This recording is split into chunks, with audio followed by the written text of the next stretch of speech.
And we are live. Welcome, welcome, welcome to this week's episode of Sales Team Rescue. I am your host, Jeremy DeMerchant, and we are in episode 10. This has been 10 consistent weeks. For those of you live, I apologize for the delay. This is week number 2 in a row. We've had a little tech issue, but that's okay. We face challenges and we keep on moving just like you do in your sales calls and building your sales teams. Today, I have a special guest, Stephen Logreira. Let me switch this so your name is up here.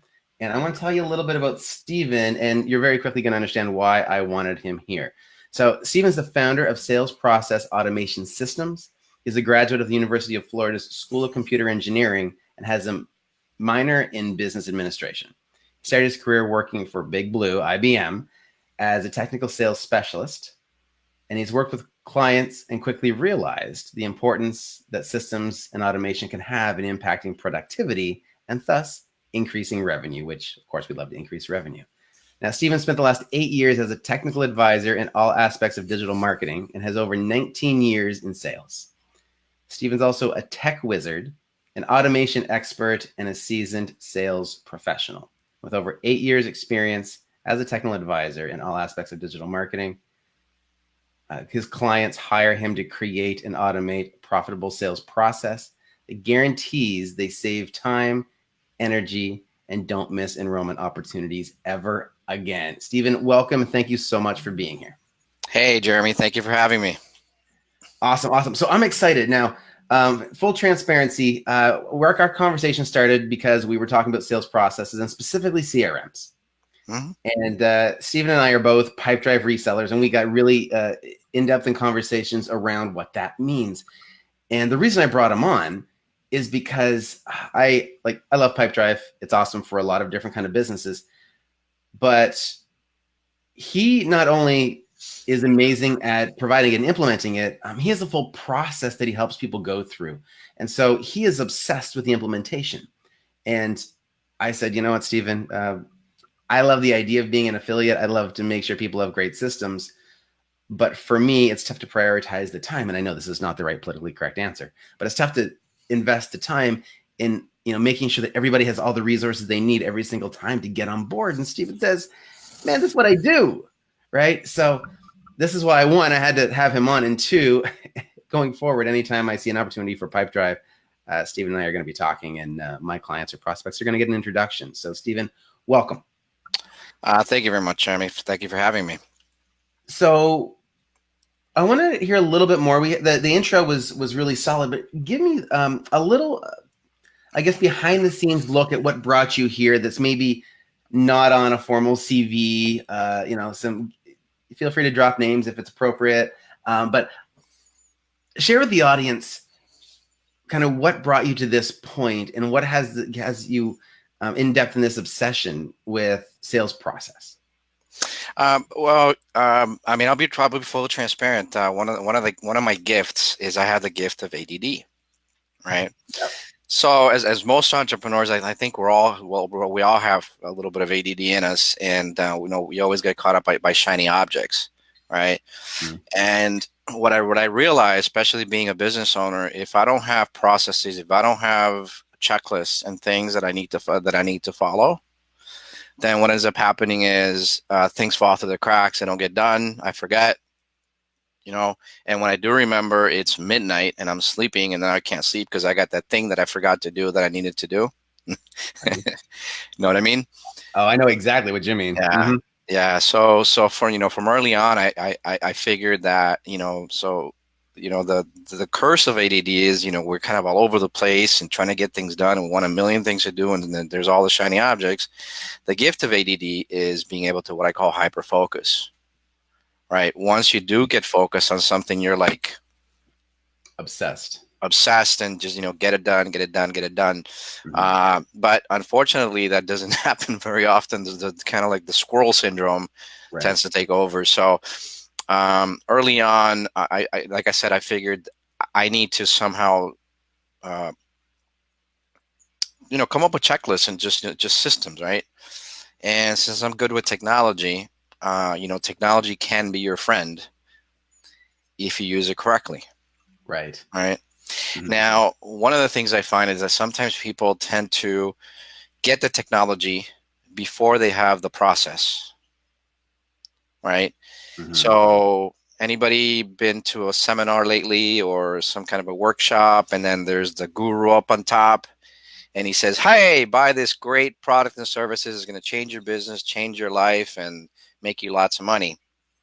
And what ends up happening is you buy this great tool, and then you got it because the guy in the front said it would change your business, but you really didn't know what to use it for.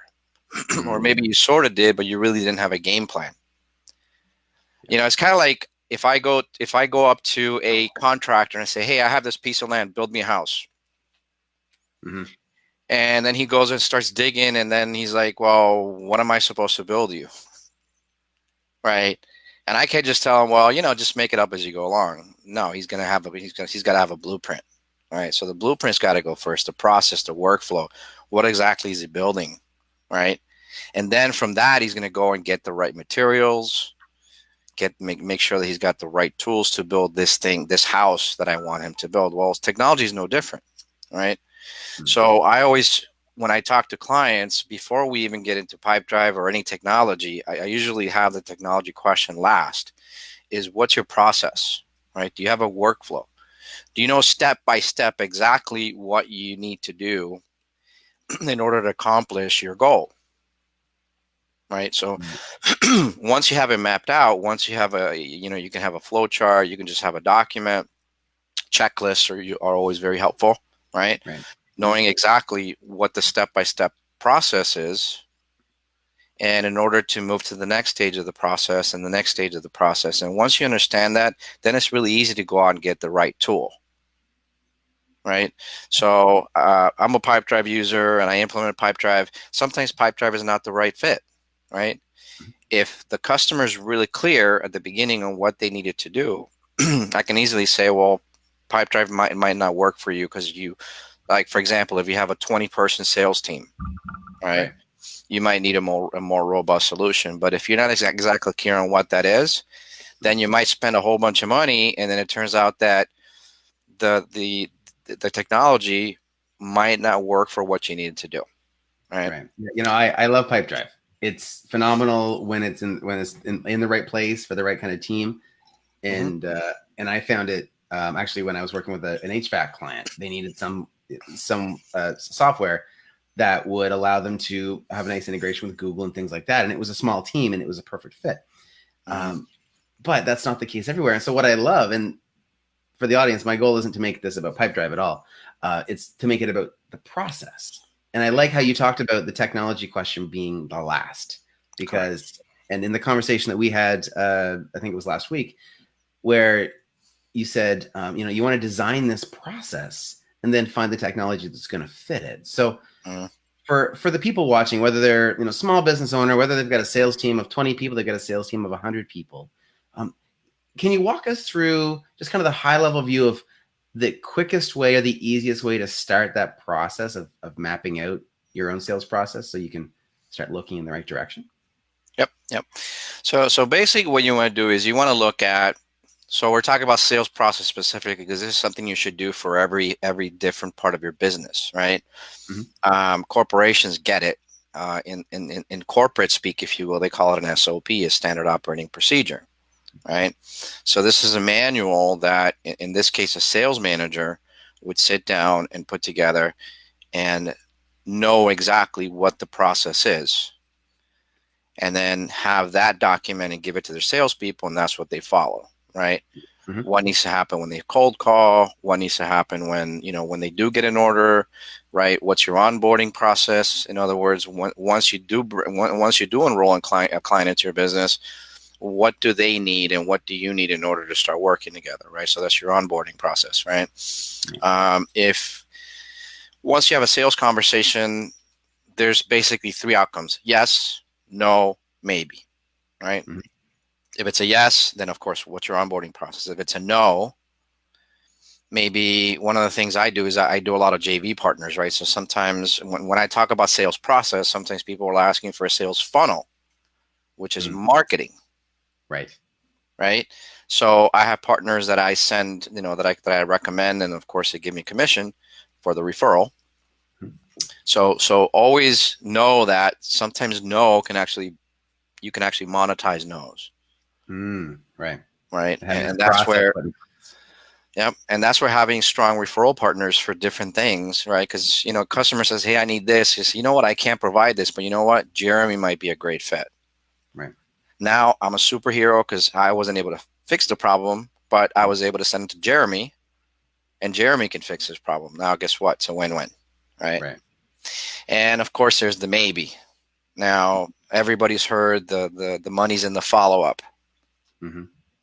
right? And a lot of people try to subscribe to what they call a one-call close, trying to get the business done in one call. Yeah. And the money really is in the follow-up. Yeah, it's great to the one. We all love one-call closes. I've done sales and nothing like a one-call close. But man, I tell you, if you have a process for following up, Mm-hmm. right, and you have it mapped out, and you know exactly what needs to happen, what emails you need to send out, what you need to do specifically to follow up, whether it's short term or long term, Mm-hmm. right? Then you really don't have to. Then you really don't have to think about it, so things don't fall through the wayside. If you have a plan, if you have a blueprint, if you know exactly what you're doing next and what's next and what's next. So coming up with a process is okay. So if this happens, what do you do next, right? So for example, networking. We all do networking, right? Mm-hmm. And how many people, raise your hand? I know I can't see you raise your hand out in the audience.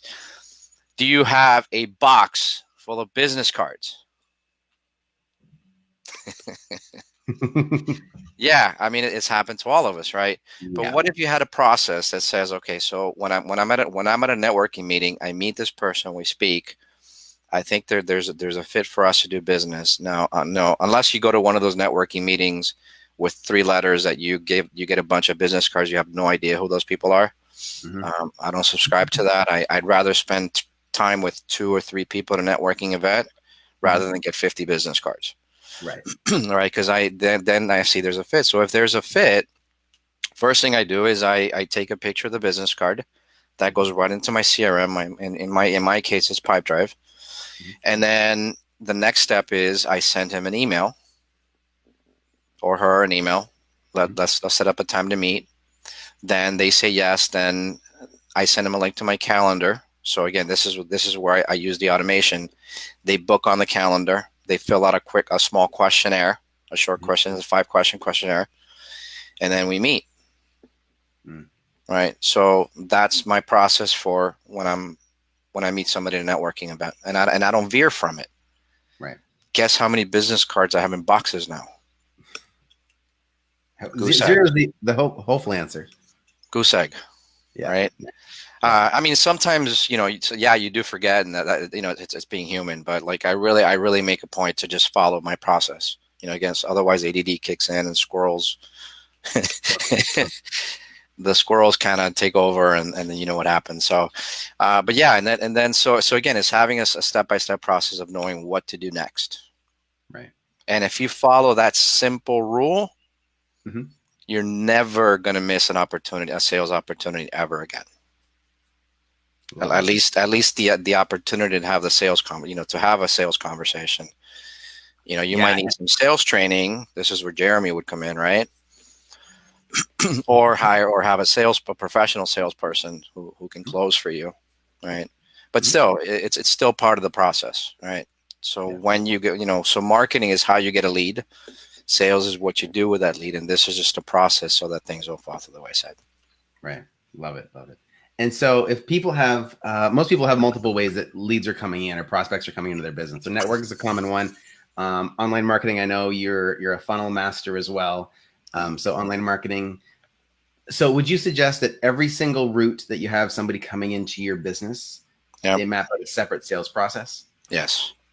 And what you're going to find is that the sales process varies up until the point where they book the appointment and they have the conversation. Right.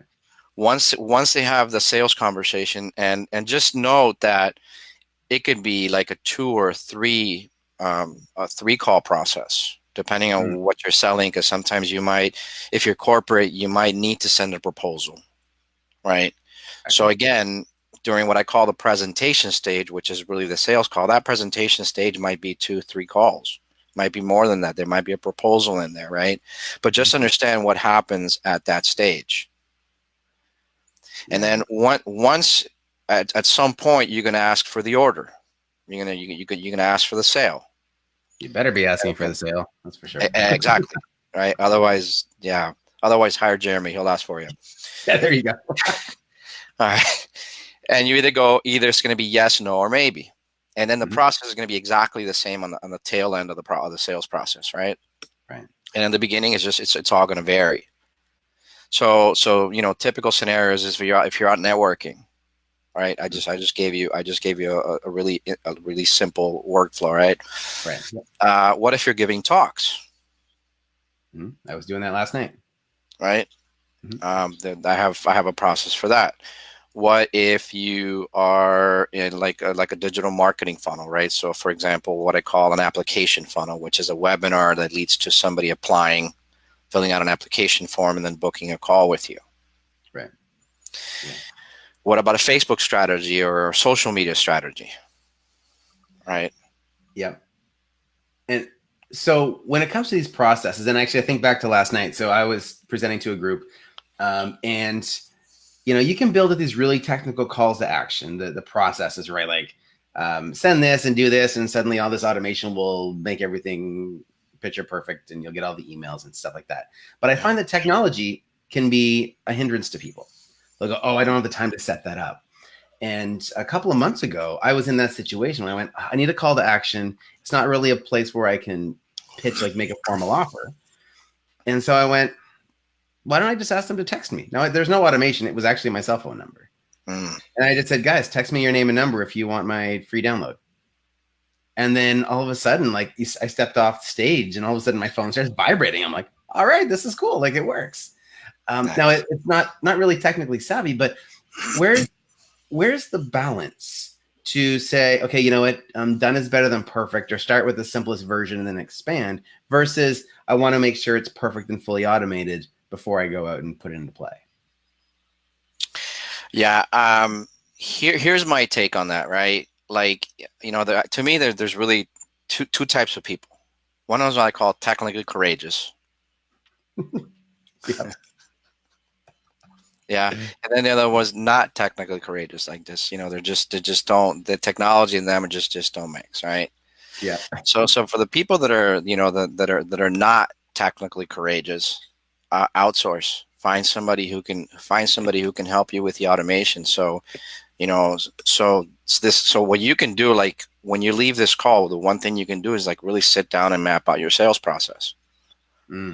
Once you have that, then you can figure, okay, how do I automate that? And when I talk about automation, let me be really clear. It's not like marketing automation where everything is like on autopilot.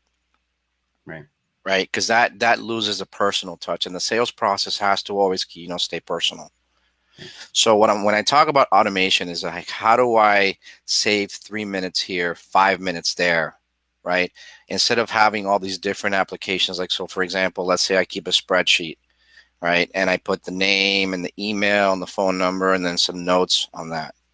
That works great. But once you have 100 people in that spreadsheet, right? And then I developed the system just because I had that pain, right? I fixed my own pain. So we were getting 25 to 30 leads a week. And the coaches I was working for asked me to keep up with that on a spreadsheet, and they were not willing to outsource or pay for the technology. Right? They were not willing to pay for a CRM. And I was like, okay, either I can bitch about it or I can do something. And I decided to do something. So I created the system for myself. And just to give you an example on this, I was spending about 30 minutes per lead just trying to follow up and take notes and what do I do next with this person, right? I was able to break down. Not even including the conversation. Not included. So the conversation was usually about 50 minutes to an hour, about 50 minutes, right? But imagine 25 times 30 minutes per lead. And that's after the end of the day. And as you know, if you're doing high ticket closing, you shouldn't be doing more than 4 calls, 5 max, right? Because your brain is just you're exhausted, energetically. Then think about afterwards, you have to go and now do all this admin work on top of that. All right. So I was spending about 30 minutes. Once I implemented this system, I was able to bring that down to 5 minutes. And because I was actually able to properly follow up, I tripled my sales. Nice. Right.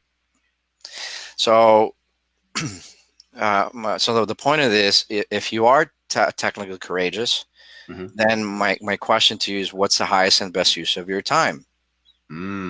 That's a good one. Right. Is it trying to figure out how to set up all this technology? So let's say, for instance, so my system is really simple. There's a scheduler in the front, there's Pipedrive, and then typically an autoresponder in the back end, something like ActiveCampaign or Infusionsoft. Right.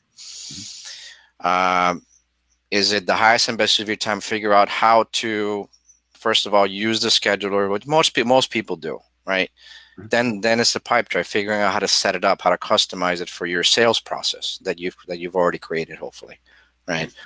And then it's okay. How do I get the scheduler and the Pipedrive to talk to each other? How do we integrate them together, right? So this is where it kind of gets really techy, right? I use an app called Zapier to get them to talk to each other, but it's set up in a certain way where the data goes to the right place inside of Pipedrive. Right. And I think that's a huge point to bring up about the highest and best use of your time. For me, I like to know enough about the technology that I can have an intelligent conversation with the person setting it up. Like I used to use a system. I don't even know if I can call it a CRM, because the CRM functions were not great, but we're just going to say it used to be a big green monster. And now it's changed its branding. But that tends to be confusing.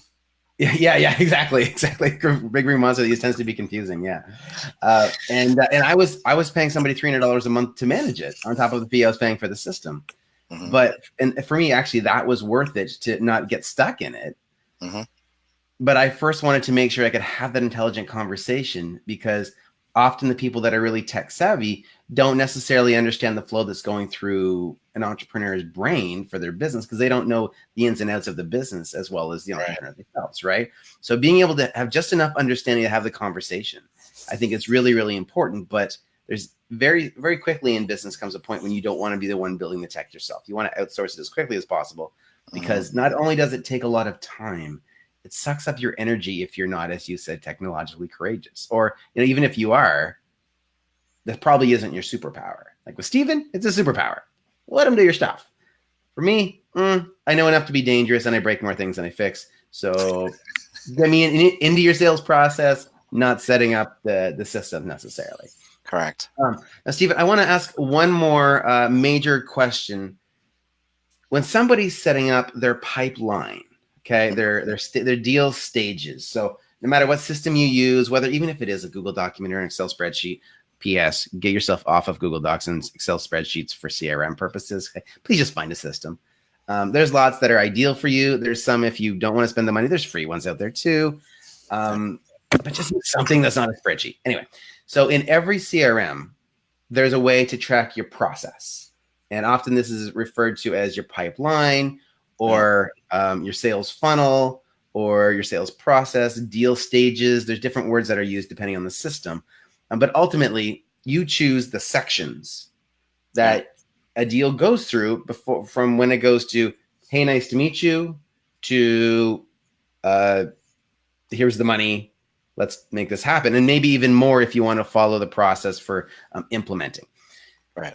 One of the challenges that I've found, I've been asked this question a lot, is how is the most effective way to design or title those stages? So is it based on what the next step is? Like, hey, now you're in this stage and we know we're waiting for this to happen. Or is it one where this is what's been done? Like, how do you, that naming convention, which seems really simple, but it holds a lot of people up. And so if we can kind of knock that out of the park for people, I think it'll help that implementation. Yeah,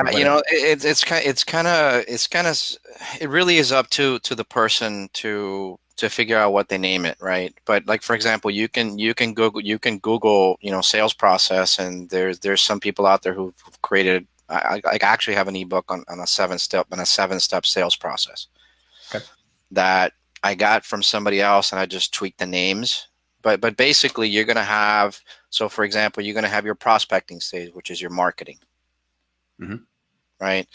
You're gonna have your pre-qualifying stage, Mm-hmm. which is to make sure that prospect is in fact pre-qualified, right? Right. Then you're gonna have your contact stage, which is you reach out to them and say, hey, let's have a conversation, right? Mm-hmm. Then you're gonna have the presentation stage, which is where you actually have that sales call with that person, whether it's one call or however many calls it takes, right? Mm-hmm. If client says yes, then you might have a proposal. Then you might need to get a deposit, Mm-hmm. right? And then, of course, then there's the onboarding. Right. So for what you do and the way you structure it, would you title the stage like deposit received? So that's where they're at, or would Yeah. you be like, awaiting welcome Oh, call? what I would say is, let's say that let's say your process is a proposal, right? Mm-hmm. Yeah. So I would go from the presentation stage. That means a sales call. They said yes. Then I would move them into the proposal stage. Now inside of the stage, there's first of all the step one is prepare proposal. Mm-hmm. Step two is send proposal. I know it sounds kind of trivial, but man, you Oh you no. really need to do this, right? Step Totally. three is receive proposal. Make sure it's signed. Make sure it's got all the I's are dotted and T's are crossed. Mm-hmm. And now that I've got the proposal in my hand and everything is the way it's supposed to be, now I move them to, let's say I get a deposit. Let's say I get a 50% deposit to get started.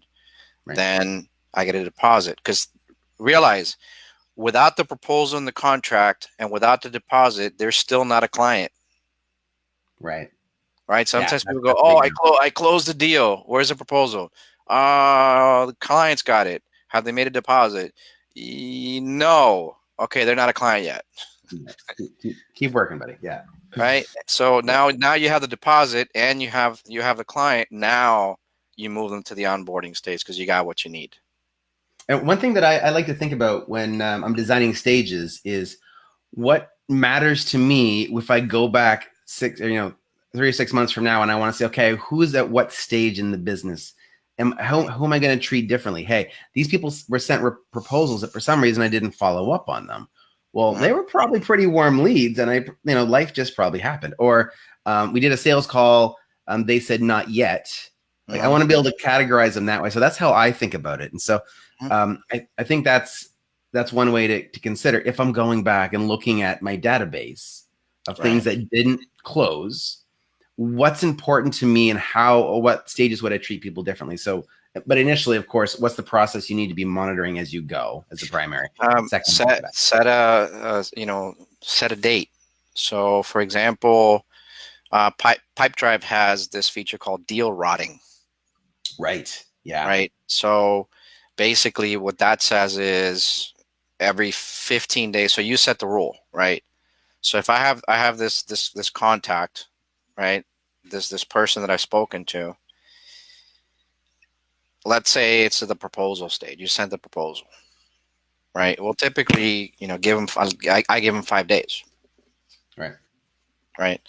If within 5 days I haven't received a proposal, my system reminds me, hey, you need to get in touch with this person, Perfect. right? So either send them an email or give them a call, put in a note, and then I've reset the deal routing to the next 5 days. If something doesn't happen in the next 5 days, system reminds me again, hey, you need to get this proposal back, Right. right? So again, this is where technology is really important, because you have that's where the technology, you use the technology to remind you, Right. hey, you need to do this, hey, you need to do this, make sure you pay attention to this, Yeah. right? And Pipedrive happens to be very visual. Yeah. So whenever a deal is a deal routing stage and the 5 days goes by, the contact goes from white to pink. Mm. So when I open up my dashboard, I look at, hey, what's pink in here? Get Right? your And it's attention. simple. It's simple. Like literally a 5-year-old could use this. And not to minimize really smart people and all this stuff, but you know, you want to keep it as simple as possible. So people is like, well, I need to get Salesforce. And if you've ever looked at Salesforce, it's like, whoa, there's like all kinds of Yeah, tabs I on think. top, and it's just really, really confusing. And I understand why you need that if you have a big sales team and things like that. But for the small business owner, coaches and consultants and experts, which is typically my tribe, the people I work with, Mhm. first of all, they don't even realize that they need a sales process because they're so focused on their marketing automation and all the marketing things that they need to do to get leads. But once they start getting leads, then uh, every entrepreneur I've ever talked to is like, yep, I forget, I have a stack of business cards. Mm. I've lost deals to my competitors because the customer said, I'm not ready right now. Well, I think that one piece that I think I want to make sure that we kind of land on before we have to wrap up is this more simple you can make it, the more effective it's Yes. going to be for you, right? Especially when it comes Yes. to helping sales reps do it. Because when you're focused on your superpower, whether it's closing sales or serving somebody, you don't want to get distracted with administration if you can help it. So make sure your system is set up, whether you do it or you outsource it, set it up to be as simple as possible. Awesome. Mhm. Because we're tight on time, I want to dive into the lightning round really quickly. So, Steven, we know that coffee is for closers. What is your favorite coffee or comparable drink? Starbucks. Starbucks. Pike Love it. Place. That's my Awesome. favorite coffee. Perfect. Mention one book or movie that you recommend to sales reps or sales teams. Blue Ocean Strategies. Love it. Great book. Who's somebody that you consider a mentor in your life? A gentleman by the name of Iman Agai. I know him on. Yeah. Yep. Awesome. Super smart guy. Super smart guy. I've known him when he's actually here in Vancouver, and when he was giving presentations at ING. Mm, And man, he just took his business, and now it's he's become a multi-millionaire. So I really respect him. He definitely passed me like kind of like Captain America on your left. love it. Yeah, no, he's a super great guy. Yeah, he's very humble. Now, here's a question that I'm always curious. What's the strangest thing you do in your daily routine that keeps you on your game? This is gonna sound really weird. When I get stuck, I play chess. Really? Yeah, if I'm stuck on something or I'm in one of those, sometimes you ever been like, man, I don't feel like doing today. You ever had those Mm-hmm. days? You just wake up, Mm-hmm. I don't feel like doing anything. So Yeah. what I'll do is I'll just open up a chess game and start playing, and all of a sudden ideas start flowing. Love it. Either that or I get in the shower. The shower is the place for me too. Yeah, it's awesome. No, I totally get that. There's also a third thing, which is a number two thing. We'll stick with shower. Awesome. Okay. This show is supposed to be PG. Sorry. Right, exactly. So, Steven, I want to mention your website is automatemysalesprocess.com. And I want to give you a quick second. We're very tight on time, but I want you to tell us a little bit about the program that you are launching very shortly. Yep. So we talked about the sales process, having a sales process. So the 3 steps that I recommend for client is figure out what your sales process is. Number 2, automate that sales process, and number 3 is outsource it. Mm. Right. So the program is the ultimate sales process blueprint, and that is a 7-week program delivered via Zoom. And so if you have a stack of business cards, you lost sales to competitors, and you're overwhelmed with the admin work that it takes to properly follow up, this class is definitely for you. It's highly interactive, goes over 7 weeks, and by the end of the course, you're going to define the 7 stages of your sales process for your top 3 lead generation sources. Because remember, I said at the beginning, that kind of varies. Then after you have your sales conversation, process is pretty much the same. Mm-hmm. So we talk about the 7 stages, what to do in that stage to make sure you don't drop the ball. and you identify the different steps inside of each stage, the goals inside of that stage, and then who's going to actually do that, right? So if you have a team, that you're going to have support, right? So who's going to manage that stage? Right. Awesome. And So that, specific, when a client is not ready to buy, mhm. so you don't miss that opportunities, and just have a complete workflow that now you can take to your tech person if you have one, or if if you need to bootstrap, you need to do it yourself. You need to do it yourself. Now at least you have that to automate, right? So the full end-to-end process, they walk away from the course with their sales process blueprint in hand and ready to implement, whether it's themselves or it's outsourced to somebody else. They walk Correct. away with that done and ready to roll. Awesome. Perfect. Well, Stephen, thank you very much, guys. Today, this is Stephen, and I'm going to call you like the sales process master. If you want to learn more about his sales process blueprint, go to automatemysalesprocess.com/sales process. And those notes will be available with all the other ones from past episodes over at salesteamrescue.com. Guys, thank you very much. This was episode 10, Sales Team Rescue. Stephen, I appreciate you so much for being here. Guys, we will see you again next week live on Headspace TV at 2 p.m. Eastern. And again, check out Sales Team Rescue for more. Everybody have a great day. And remember, get uncomfortable, get results. Cheers.